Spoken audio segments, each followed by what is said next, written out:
All right. So my name is Matt Steele. Another Matt. I'll be presenting JS, but this is a different JS. You're a different Matt. That's right. So 64-year-old gentleman presents with an elevated PSA. He's a referral from outside hospital, specifically the VA hospital. He had PSA rise 12, 14, 17, and most recently 21. I don't know the time over which those have occurred, so we can't do a PSA velocity, but by report, no palpable nodules on exam. He's also had 3 negative biopsies, 15, 20, and then even 25 cores. A little bit more about him.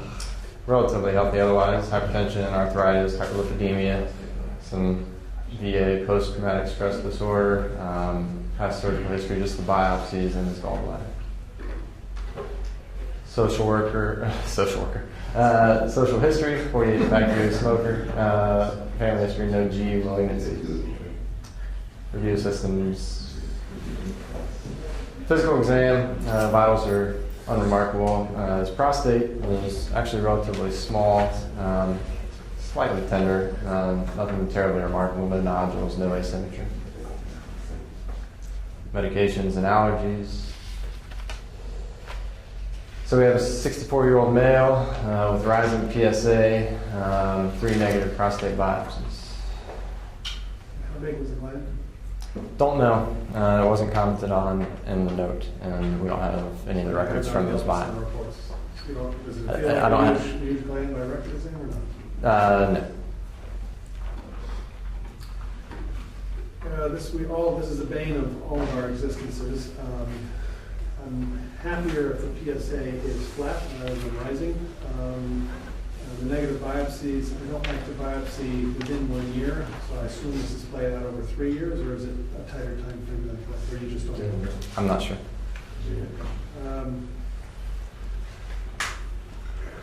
I think it makes a little bit of difference, but maybe not. Ultimately, we've got to rule out the possibility that our biopsies are missing what appears to be a disease that may be i.e. either the anterior component or possibly at the apex. I have begun doing, and I've worked with my chair of radiology, MRI, pelvic MRI on this. I think you get a much better appreciation of what the peripheral zone looks like and the transition zone tissue, and it might guide you to biopsy a specific area that this disease may or may not be in. On the flip side, if the MRI is negative, I'm a little more comfortable sitting back and watching a little more. The other thing that's missing here, I would get a % free PSA before I did anything. Because if I see these rising PSAs and the % frees are 25, 30%, or at least numbers in the 20s, I'm much more comfortable saying that this is due to BPH.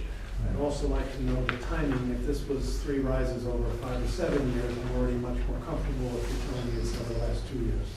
So a couple of things that are... What about PCA? Right, you guys are going to ask me PCA.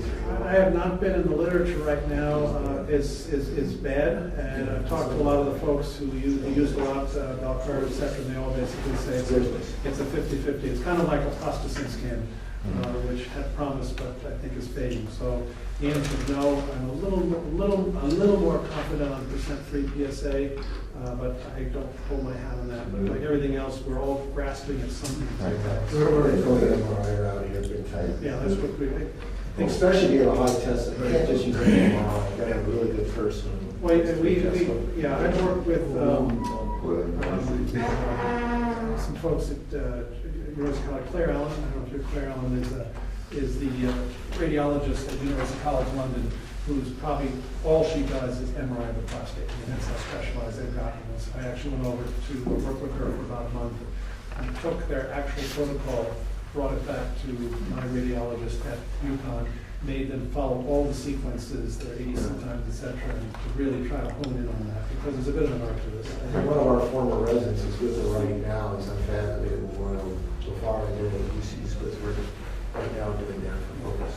So at least Matt's the same protocol as what we do. I don't know if you have a 1.53 Tesla or what do you have? 3. We have 3. Yeah, you he's gonna get better images on that. So anyway, so that what you're gonna show me? Yes, sir. So like you said, we opted to go with MRI. This is the TE2 sequence, and you can kind of see the hypointense lesion right here. Subtle. Usually we get 4 different views. Do you get an ADC view of gadolinium enhancement or no? So we do T1, T2, diffusion weighted, and then the contrast enhanced. Well, you can see this view is biopsy site because the MRI can show you biopsy was done how many years ago, and it will show that area where you look the axis. Yeah, general rule is 4 months following your most recent biopsy. Otherwise, you're going to get a starburst on that. That's a subtle finding. That's come back one. I don't know who was doing the biopsies, but if they were specifically targeting the peripheral zone, which I certainly do, you can see how you miss that. I always make sure I have 2 slightly more medial and make sure I capture some transition zone tissue. I don't know what the gland size. I'm not good enough yet to see how big it is. So some of the monster prostates we're seeing, and some of the active surveillance I'm following, these 80-gram glands, you just see this huge peripheral, maybe transition zone tissue. This is a little more modest. But you should be able to target that, and knowing that you have a lesion on the left side there in the transition zone tissue now makes you much more different in how you approach that. Can you fuse that with an ultrasound image here, or are you what they call mental fusing? We mental fuse. I've never heard that term. Trust me, I'm strong in this. I mental fuse also, but it's frustrating because you know the technology is potentially there, but it's just not affordable yet. Yeah, experimental at the NCI, they have a 7 Tesla unit. They've done animal and ex vivo prostatectomy specimens. They're reading histology with your triglyceride score, basically. There's a guy in Belgium, Yeli, what's his name, who's made a fortune over advertising in-core MRI biopsies. So I'll do this in-core MRI. But I looked at that briefly and I said that's not an efficient use of your MRI either. So. Right. So those are the couple of routes around it. We're all struggling. This is 2013 urology. Right. Anyway, go ahead. It's pretty cool. There's actually an area on the right side as well. You don't have a gadolinium view? I didn't do the Get a light out, gadolinium. Jason? Not really. Those T2 are actually the best images that we had. Well, you're going to get some disagreement on whether that's a real image or not. You went and biopsied it, but I'd like to see. We did them. I just didn't put them in here because Did all 4 correlate? Yes. Yeah. So this was that lesion on the left was. Right, so you did correlate. It was a high index. You got gadolinium enhanced. Yes, sir. Very good. Yeah. So did all 4, and the combination was high index of suspicion. Very good. So that's what we have here. Both the left lateral central gland, left posterior lateral, and then on the right side, that was even more subtle and difficult to detect. Because you can overread these if you're not careful. Yes, sir. So given that we mentally fused and did our transrectal ultrasound biopsy, 22 cores were taken. We actually go to the extreme of knowing which imaging radiologist on vacation when we order the study. That's a bit of a It's selection. really issue. There's one I'll call it, another one you just really you can't rely on the radiologist. Well, that's why I read these myself. Right now, I'm working with my chief of radiology, and I go down every Friday and we review the weeks. Not that they're locked, they're 2 or 3. I will review these films with him, and together we put together the reading precisely because this is as squishy as it is. And I think we as radiologists, we as urologists, much as you are comfortable reading a CT scan, you've got to go down and look at these together with an experienced radiologist and learn how to read this stuff. Just 1 or 2. This is becoming too important. Agreed. And you have to understand the subtleties of something. That's why I looked at it and went, See, that's the thing is when they're on high grade, it's interesting. I feel better when it's normal because, so what if it's at least in 6? My biological like a man or something. If you see something on this, they call this. Well, they call it high grade precisely because it had a different T2 look to it. Is that by definition anything? Because you can argue if they can see it, by definition it's high grade because in theory MRI should be missing at least in 6s. Correct. So I'm just saying they're calling it high grade because they saw it. I think in part from that, but also from the diffusion weighted They'll sequences. also call area, suspicious. Anyway, Did you confirm or not? We got 22 cords, you haven't showed me the path apart, and yet it Yes, sir. says, all right.